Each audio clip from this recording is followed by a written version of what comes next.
Hey everybody, welcome back. It's Blake from 4 Point Custom Works here today. Bandsaw sharpener. So what this all started off with is a profile grinder blade for the wood miser. For this, that's what this is. Just like that is the way it fits. Now, I was doing this by hand, just on a motor, push it in like this. The only problem is you don't get your depth right in here. Tooth, everything not right. So excuse me. So, I wanted to build something. The only problem being is this profile blade in the 5-inch has a half-inch hole in it. So this hole going through here is half-inch. I didn't have anything half-inch electric motors that would drive it at a fast enough speed. You need about 3,500 RPM, 3,000 RPM, roughly what everybody was talking about on all their machines I looked at. I can't afford to buy a machine, so I decided to make my own. Lo and behold, a 6-inch buffer has half-inch shafts on it, which fit perfectly onto my wheel. The only thing is, how do you sharpen a blade with a buffer? Because you can't get the blade that way, because it hits it. It hits it when you do this. So it can't be that way. It can't be flat. You can't hold it like that. So the invention of this contraption, whatever you want to call it.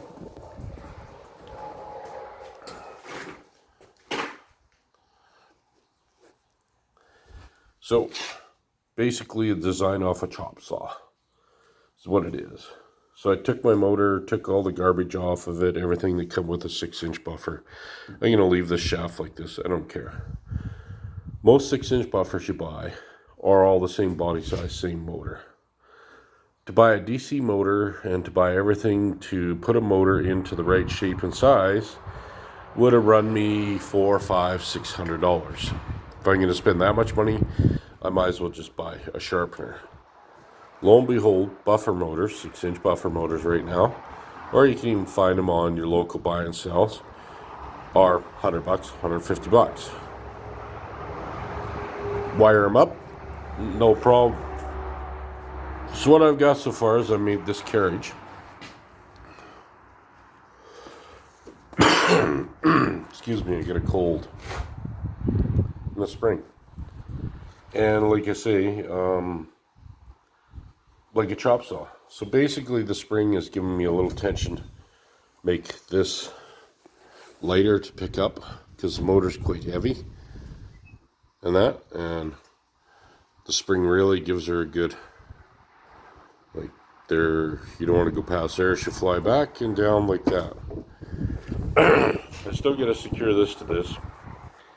I'm going to make a handle that comes from here out so I can, double it. I'll probably double the handle up, come out here, like a grip handle. So if I'm standing here, the grip handle will be something like this. And I'll be able to lay this up and down into my blade that's here, which is going to be in the track along the bottom here.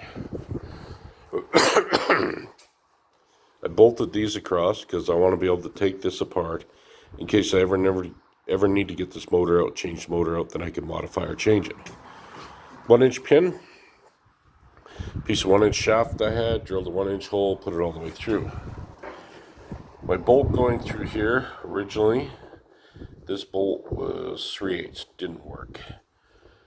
Went up to a 5/8 bolt all the way through.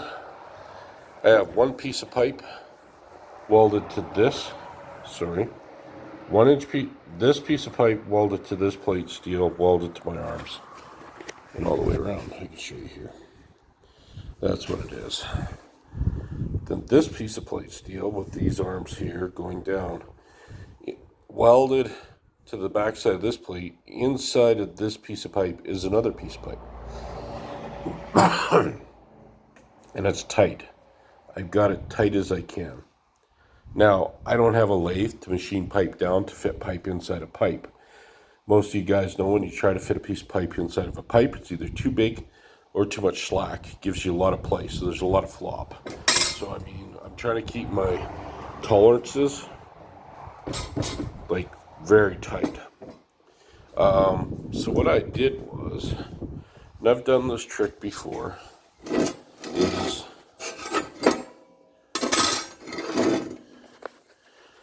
I take my inside piece of pipe, I cut it,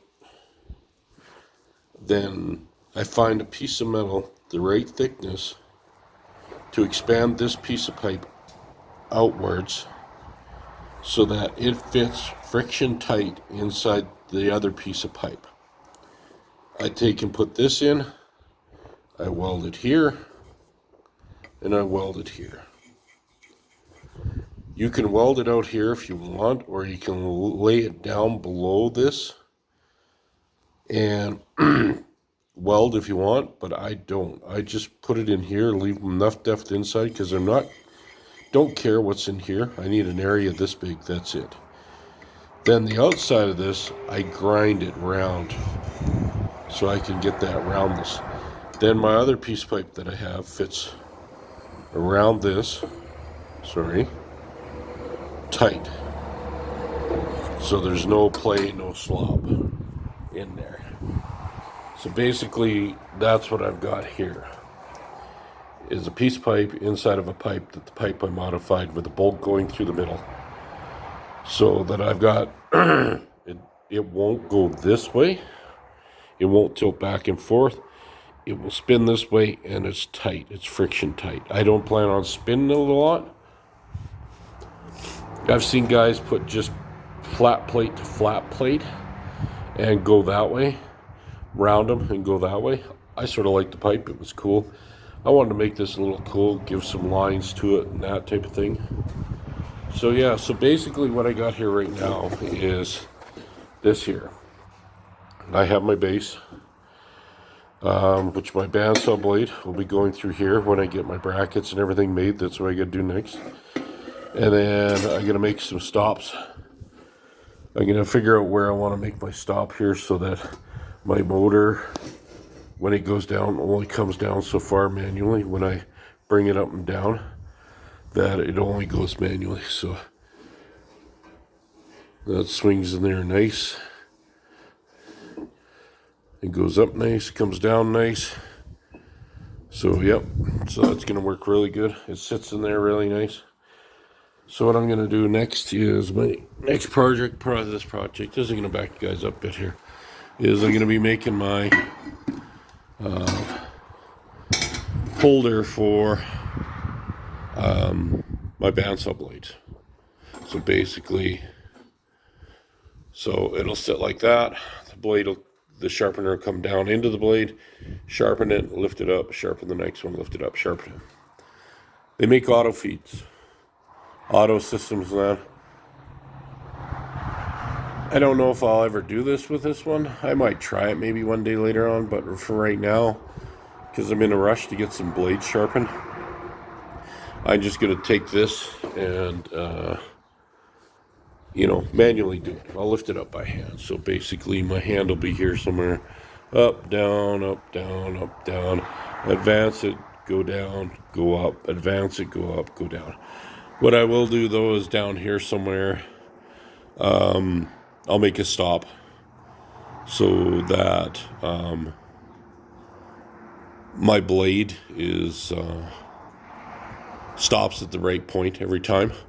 And that's something I'm going to have to figure out as I go here as well too. So like I'll take my blade, it'll be here, and then it'll advance to the next tooth. And then I'll hand advance it to the next tooth. And then hand advance it to the next tooth, and then just keep doing that. So yeah, so that's where I'm sitting on this project. I talked about it when I was doing my tooth setter. That's my tooth setter there, buried with my garbage on my bench here. Whole bunch of stuff around here. So yeah, so this is going to be my bandsaw blade sharpener. This will probably be part one of, I don't know, probably 2 or 3 coming up here. And then I'll also give a video of it working. as well too once I get her going. So, but yeah, this is the overall look and appearance. And I don't know if I'll paint it or clean it up. We'll see here once I get everything set and ready to go and everything I can modify and track. And this is the only thing that's all mounted permanent. I mounted this all permanent to the base and everything. Everything's welded up. My guides for my blades, my slides will be adjustable. I'll be able to move them around in case this moves or does something, but I don't think it should. This should be fine. Yeah, that I might, yeah, so, yeah, so next I'll be making a handle for here, making the adjustments, glides. I don't know if I'll be putting a stop back here or if I'll be putting a stop down here somewhere that this will stop onto to stop the sharpener from going too deep and cutting too deep into my blade, and then it'll have to be adjustable too because every blade will be different, so I'll have to adjust it as well too when I go. So yeah, so that's it here. So hopefully you guys enjoy. If you do, please hit the like button, subscribe, and we'll see you on the next one. Have a great day.